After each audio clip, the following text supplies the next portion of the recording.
Hey guys, so I actually just got in the mail yesterday my newest pack of Warhammer Imperium. So I want to know, what did I get? I'm pretty excited to open it up and find out, and I want you guys to open it up with me. And if you guys still haven't decided whether you want to get it or not, I have been posting for a while what I've been receiving up to this point. As somebody who's not super into Warhammer, like, I buy every box set and stuff because for one, I can't financially afford that, but also like I just don't not interested in building every army. I think Warhammer Imperium is a great way to kind of pull you into every army a little bit. Every premium pack you get, every different army you get, because you get like Necrons, Space Marines, Sisters of Battle, some Imperial Guard stuff, which is pretty cool. And then you get like, from the premiums, you get Chaos, Tau, Orcs, and Tyranids. So, I mean, it gives you a pretty good taste of every army, including a lot of cool lore. If you haven't decided you want to get Warhammer Imperium yet, but you're kind of on the fence about it, I would tell you it's totally worth it. You may have to spend a pretty big chunk of change to catch up on what you've missed already from the previous issues. Or if you just want to start from right now where I'm at, you can just start paying for the up-to-date subscription and just start building from there. I'm hoping to see what they come out with in another series, because it'd be really cool if they started sending the releases for the Imperial Guard and giving out some of the Cadian upgrade spruces, because those would be awesome to get in the Imperium pack. But right now, this is what I just got, and I'm going to open this up, okay? And I'm going to open it up as quietly as I can so you guys don't have to hear all the paper. I don't think I have something to cut through this. I did get some more Outriders. I don't know if you guys know, but these guys are super fun to play on the board. Like, they have an insane amount of movement. And they're pretty tanky, honestly. They take a lot of damage, and then they do pretty good damage overall. I actually gave mine away in the Indominus box set that I had, which was really dumb of me. And I regretted it when that guy actually used them against me in a game, and they just destroyed my forces. So I'm pretty excited to build this. And it says the next one should be the Tomb Blade. All right, take a look at that. Sure enough, we have something here that's clearly much bigger. Oh, these are the Canotech Wraiths. Okay. Oh, and we got, look at that, guys, a terrain mat. So that's cool. Let's pull out the next one. All right, let's pull out the next one here. We got a Tomb Blade. Okay, and it actually says in there, if you guys can kind of see right under that, I see a name there. Saint Celestine. So there's some lore in this one, I can tell right just by looking at it now, that has some interesting lore about Saint Celestine, which is pretty cool. Oh yeah, look at that, right on the back. Tons of stuff about the Imperial Faith and the Sisters of Battle. Alright, now this is the one I was excited about. This pack has the different Ordos of the Assassinorum on here, and so like there's like 5 different ones or something. 5? Is it 5? It should be 5, because the book that I read had 5. But I was really excited because I just read Nemesis from the Horus Heresy novel, which was all about the Assassinorum's attempt to kill Horus. But yeah, pretty cool. You get this model if you are a Warhammer TV subscriber, and in the book Nemesis, every single one of these makes an appearance as a type of assassin that shows up and joins a hit squad against Horus, which is pretty cool. I think the only one missing from this is the Eviscerator, which is basically like a Bulgrin on like steroids, and who's also insane. We did get some new paints in this one, and this one just goes back to show me the other 2 packs that I already had. It does also actually show on there, oh, it's a double-sided battle mat, so that'll be the battle mat we'll open up in a little bit.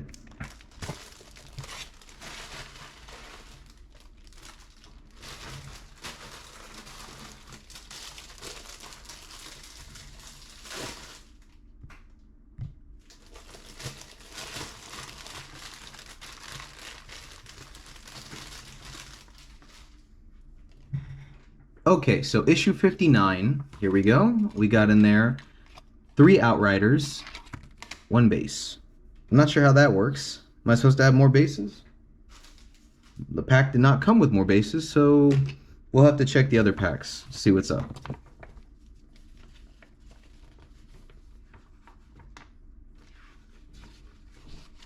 Now, this is interesting. We do have on here our standard HQ pages.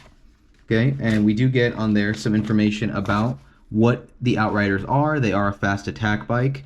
It does also give you some more information regarding how to make some of their squadron markings, depending on you have a chief unit, a sergeant, or a standard battle line unit. Well, I suppose they're not battle lines, but I mean just a standard trooper that's not really the sergeant. Now what's pretty cool is you can put the battle record on the back too. So remember, a lot of this is focused around narrative play. So it's really cool that they really want you to start playing this with like a campaign with your friends. You could also say it's a bit of a jive at people that don't have friends, man. What's up, Games Workshop? Like, I don't have friends to play this game with. I'd just be buying this stuff to collect it, man. Sending me all this stuff. Oh, these are cool. Okay, so we got a close support information. And it does actually show in there the different types of close support squads that exist. Just based on, you know, different types of troops. I'm not sure if it's specific to chapters, but some chapters tend to use Reavers more than like Incursor or Inceptors, which is interesting. I didn't know the Crimson Fist fonded using Inceptors. I felt like Inceptors are more fast-moving support squads, so... Huh. Then again, I don't really know a lot about the Crimson Fists, if they battle the same way the Imperial Fists do, even though they're the chapter head. Or that's their founding chapter. Interesting. We got another little bit of lore here. Pretty cool. Pretty cool overall. Nothing too crazy. Nothing that stands out amazingly. Oh, cool. We got a little bit of information about one of the Red Corsairs, which I believe is a traitor unit. I mean, they look pretty traitorous, to be honest. But I gotta say, I like the color scheme. It's really cool. It's really like Black Legion with like... Oh, they were once the Astral Claws under the leadership of Lufton. Okay, cool. These guys look really interesting. I would love to learn more about that. I'll definitely read that on my downtime. Oh, cool. All right, so we got a really good appearance here by Huron Blackheart, which is one of the cooler enemies who I read about, actually. I heard that he would be a better War Master than Abaddon. He seems like a very... I mean, he looks evil as fuck. I mean, he looks evil as hell. So I could see that. And we have a little bit of information here about one of the Sisters of Battle. Ephriel Stern. I guess she is one of the named characters. She is a Seraphim of the Order of our Martyred Lady. She has been known by many other names. The Thriceborn, the Demon Fuge, and the Sainted Savior. Fascinating. I wonder why she has that much power. She must be someone special. You got to admire, man. Just looking at some of the beautiful art in this really makes me wish they had made just better animations to show that off. And we have our build guide, as always, and then we have a couple of missions in the rest of this pack, but I won't waste my time showing that to you guys. We're just going to keep going and build on top of that.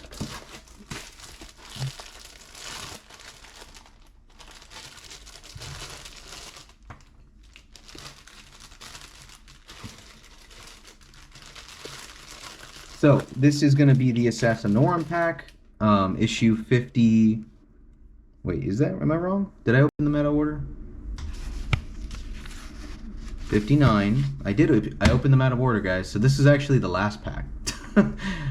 Yeah, oh, that makes sense. And then it tells you right here that issue 60 is the one that's going to come with more Outriders. You know what? That would have been good to notice in the beginning of the video. Well, let's move on. We're going to do it backwards then. So we got issue 59, and we'll go to 58 after that.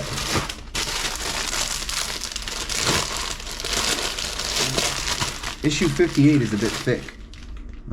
Now this is kind of one of the unfortunate things about getting it in the mail is sometimes the spruces will bend. Now luckily for this, it didn't bend any of the initial pieces that I really care about on the Canotech Wraiths. It just bent a lot of the framing, so that's good on the spruce. It didn't bend anything from the model itself. So we got a base marker in there, and this is the one that comes with the battle mat, guys. So let's take a look at our battle mat first. Well, this is a big boy. And it's actually a dual-sided battle mat, so we can use it twice. I don't really see people use these in like the hobby stores. I can't even get it all into frame. But yeah, it looks like that on one side where it has a little bit of what looks like a Manufactorum.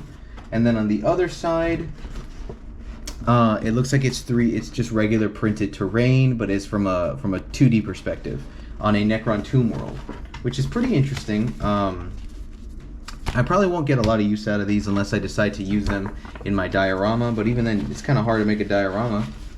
Well, you could use it for different ones, I suppose. only focused on making the Palace of Terror right now. So we got some cool pictures here regarding the Black Templars. We got some information about the Heroic Legion, the Space Marines Legion, the Ultramarines with Marnius Calgar and Uriel Ventress, who just came back in a book series about him. That was pretty cool. And some information about heroic units in that Legion. I mean, in that chapter. I gotta stop saying Legion. Oh, I've been reading too much Horus Heresy. And we got, sure enough, a chapter page about the Black Templars, which these guys are super sweet. These are not all pictures that I haven't seen before, but they're still pretty cool to look at. Oh, this is cool. I don't know a lot about the Sisters of Battle. I've only fought against this enemy type once on the board, and she's pretty strong in her suit. She does pretty good damage, and the other Sisters of Battle that are in that machine are actually pretty good. I mean, it's certainly fascinating, but I guess like really don't see a lot about what they do. You know, because it's kind of hard to put it into a show, because it would be like terrible and genocide pretty much. A lot of what the church does in Warhammer is just genocide everything. So it's pretty crazy. You got some painting guides, how to build guides, of course, and the new mission guide in there. And we'll move on to issue 57 after that. Remember, we're going backward. Remember, guys, we'll move on to issue 57 after that. We'll move on to issue 57 after that. Because remember, guys, we're going backwards because we started forwards in the video by accident.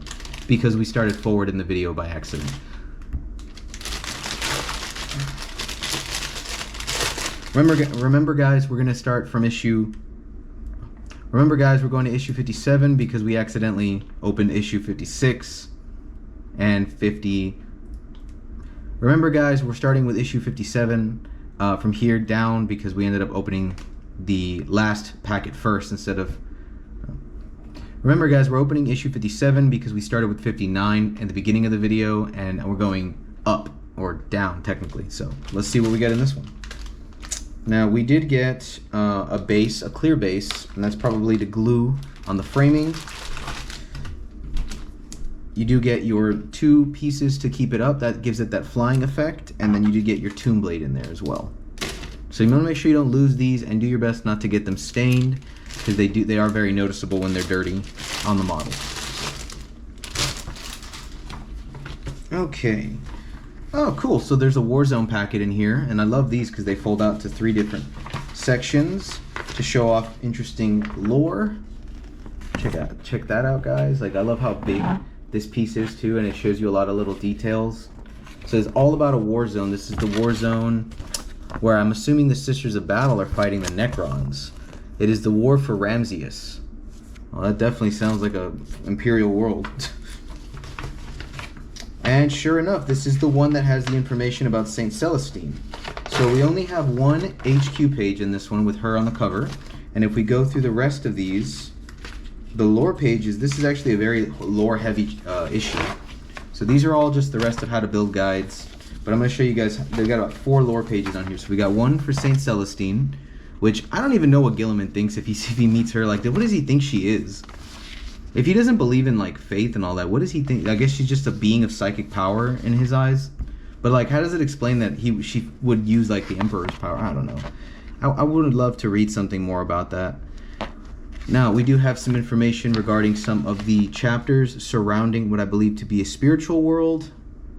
Cool. I wonder if these Space Marines are more zealotry than the other ones. The Death Watch page, which is pretty sweet. If you guys don't know, the Death Watch are basically specialists in hunting, heretics, aliens, and they basically gather from the best of all chapters and make them work together, which, I mean, is pretty much how you probably should fight. But they like to fight in their own specialized ways in their whole chapters. This is pretty cool. Non-militant ordos. So these are like about the Sisters of Support and stuff like that, and the ones that don't fight, which is pretty sad because probably a lot of times that they go out and see a lot of dead bodies. It's pretty cool. I didn't know they had so many ordos available to them. All right, so for the sake of time, we're going to jump over to the last one now, and that'll be issue 56. We did get 2 new paints, which is Baylor Brown, which is a great paint you can use to highlight edges of leather, and we did get Administratum Gray, which is fine because I already have that in spray paint form. It's good to have more grays. Okay, we have the HQ page here for the the Assassinorum. We also have another HQ page, which is background for the Adeptus Sororitas. So a lot of these latest issues are going to be giving you a lot of Necrons and a lot of Adeptus characters. You did get a few Space Marines in there, but mostly a lot of Adeptus Sororitas characters. Now, when I look over how many lore pages we have about 5. So this is actually a pretty good starting one, actually. So we're just going to put this down here. This is just the build guide, the paint guide, and the information for the mission packs. So we have another information here about Damnos, yeah, an Ultramarines world, which is pretty cool. It does actually show you some of the successor chapters for the Ultramarines. And here's the information about the Officio Assassinorum. I think this is the ones that uses a lot more of the... Oh, okay, yeah. And then this is their different types that exist. I thought Evisaurs would be like big, bulky people. That's how they describe them in the Nemesis book. That's fascinating. But they're very skinny. I guess they're all very thin. And then we have the Blood Ritual, which is the Cult of Kravos, Festering, the Rod of Heresy. This is interesting. And I'm guessing they send an Eviscerate. Yeah, they send an Evisor to go and assassinate the leader of that cult. Pretty interesting. We got 2 more lore chapters here about the Ordos Minors. Oh, Ordos Minoris. So lesser militant Ordos that exist. And it does actually have some more information on that. And then the War of Faith, where it does show off this information here with the symbols of the ecclesiarchy. Oh, that's really cool. I like that. Alright guys, well that's going to be it for this chapter. We're going to look at see what we get next time in issues 60 and 61. You'll get the rest of your Outriders, probably the Sergeant model as well. But, you know, if you guys like this, you know, make sure you guys like, subscribe, share it. Leave some comments on stuff you want me to talk about. If you guys have any ideas on other stuff you guys want to talk about.